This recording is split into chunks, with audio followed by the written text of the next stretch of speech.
Over the last 20 years, our shopping habits have changed. We're shopping online more and at our local stores less. Through the pandemic, this trend went into overdrive. Shoppers may be changing their habits for better prices or more convenience, but it's having an effect, the Amazon effect. Online options are growing as local stores are closing.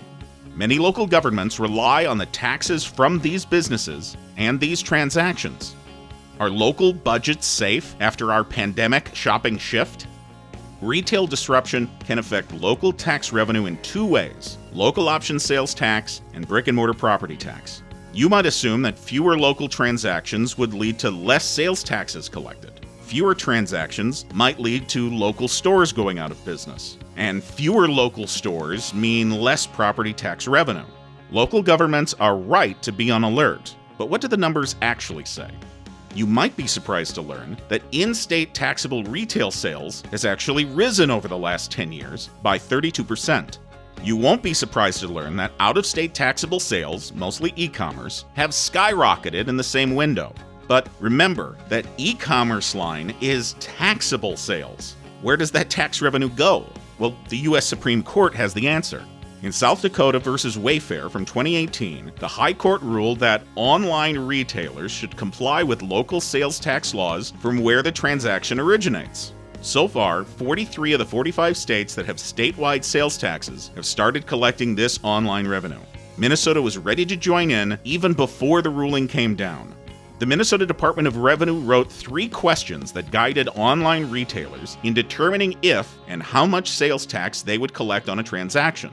Is the product or service being purchased exempt from sales taxes or use taxes in Minnesota? Where did the customer receive the taxable product or service? And does the nexus jurisdiction have a local sales tax in place? Basically, this new state guideline funnels tax revenue back to the area where the transaction originated. Online purchases made and shipped to Beltrami have their sales taxes end up in Beltrami as well. So, good news for local governments with local sales taxes. Because South Dakota went to the U.S. Supreme Court, you're getting a cut of online purchases. If we look at a couple of Minnesota counties with local sales taxes, we see that their revenue figures have increased every year between 2015 and 2019. If the sales tax picture is rosy, what about local retail property taxes?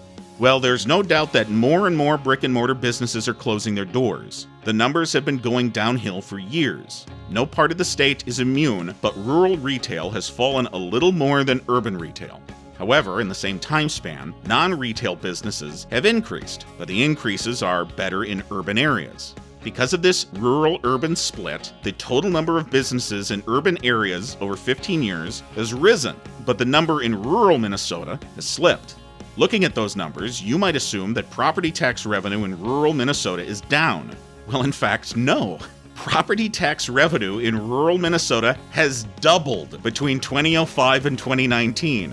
Even crazier, rural property tax revenue increases outpace urban increases.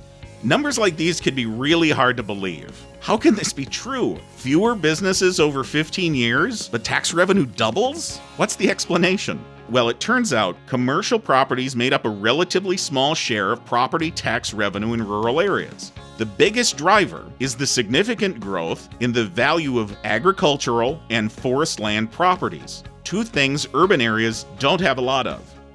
We're shopping online a lot more and shopping locally a lot less. We assumed this would mean less sales tax revenue and less property tax revenue in rural Minnesota.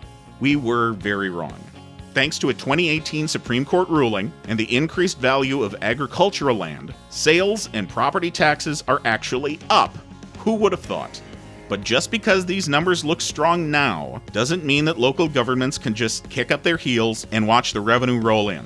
If the value of ag land or forests start to dip, all this starts to go in another direction. And relying on only one type of property to balance the books may lead to blowback from property owners who might feel that this is a little unfair. But, for now, the effect of the Amazon effect on Minnesota rural governments is increased revenue and balanced budgets. To learn more about tax revenue in Greater Minnesota and other issues affecting Minnesotans outside the metro, visit ruralmn.org.